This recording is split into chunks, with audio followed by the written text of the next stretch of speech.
Olha, um resultado que, em certa medida, revela, de um lado, preocupações técnicas dos membros da Corte do Tribunal Superior Eleitoral e, de outro lado, uma forte componente político também. É óbvio que cada um daqueles três de um lado e quatro que fizeram essa maioria, né, essa maioria apertada, cada um desses ministros tinha, né, uma compreensão da importância política do seu voto. Olha, eu acho que não foi um resultado bom para o Brasil, tá? Porque esse resultado passou a imagem e a mensagem de que é possível roubar, é possível ter campanhas políticas milionárias com dinheiro desviado de estatais. Então isso eu acho que não foi bom para a sociedade. Nós estamos em um momento de mudanças e seria muito importante que o TSE tivesse um compromisso com o combate à corrupção e com a impunidade. E essa decisão prevaleceu a impunidade. O resultado do julgamento eu resolvo com uma expressão.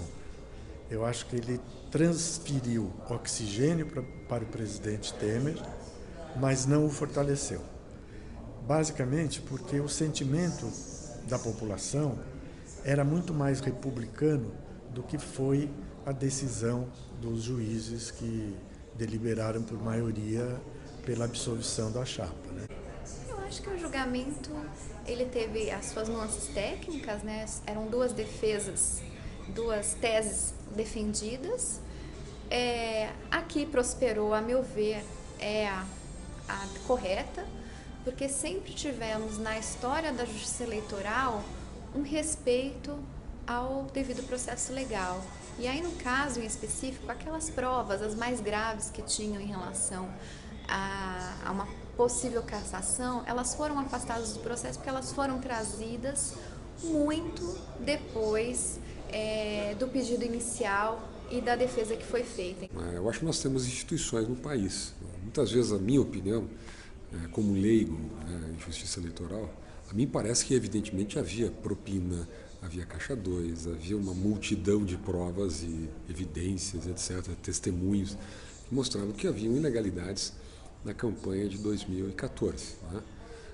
Agora, eu não me sinto em conjunções, eu acho um pouco arrogante, vamos dizer assim, né, de um analista político, dizer que uma decisão soberana no Tribunal Superior Brasileiro, no Tribunal Superior Eleitoral, está errada, né, que não haviam razões de natureza jurídica, natureza institucional, para que fosse tomada a decisão que foi tomada. Eu acho que respeitar as instituições numa democracia é isso. Às vezes a nossa posição sai vitoriosa, às vezes a nossa posição sai derrotada.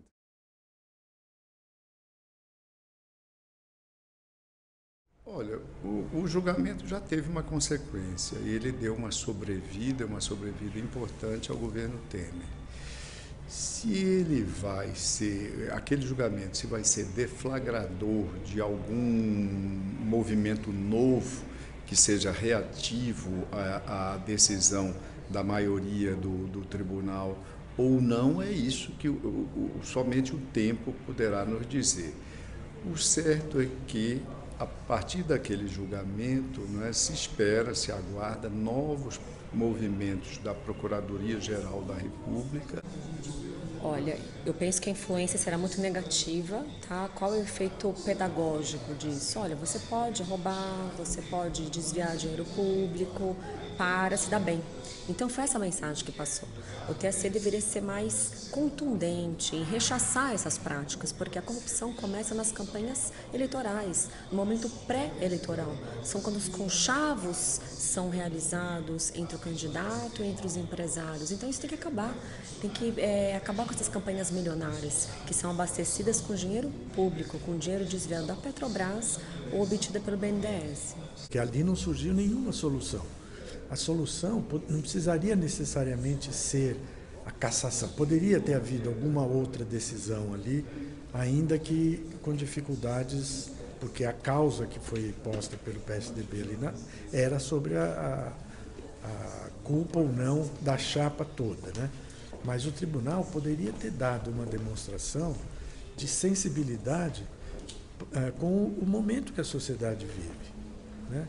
Ele simplesmente pensou na governabilidade do governo Temer, não pensou naquilo que deveria ser uma das metas de um poder que está acima dos governos e acima dos interesses partidários. O escândalo que foi apresentado é uma coisa muito grave, Não acredito que seja de hoje, acredito que isso seja de sempre.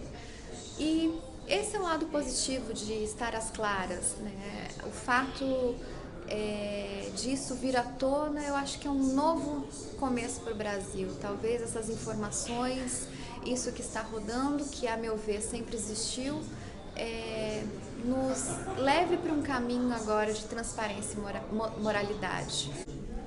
Eu acho que essa decisão adia a solução. Não é? Eu não acredito numa solução da crise institucional brasileira antes das eleições de 2018. Né? Primeiro, porque a tendência hoje, pelo fato de que o governo tem maioria no Congresso, ou pelo menos tem os 172 votos para barrar um eventual processo de afastamento do presidente, é que o presidente Temer ele continue, mas continue um pouco agonizante, né? Quer dizer, como um governo frágil diante do país, frágil do ponto de vista ético, frágil do ponto de vista de governabilidade, mas tem uma capacidade ainda de condução de políticas e de reformas no Congresso.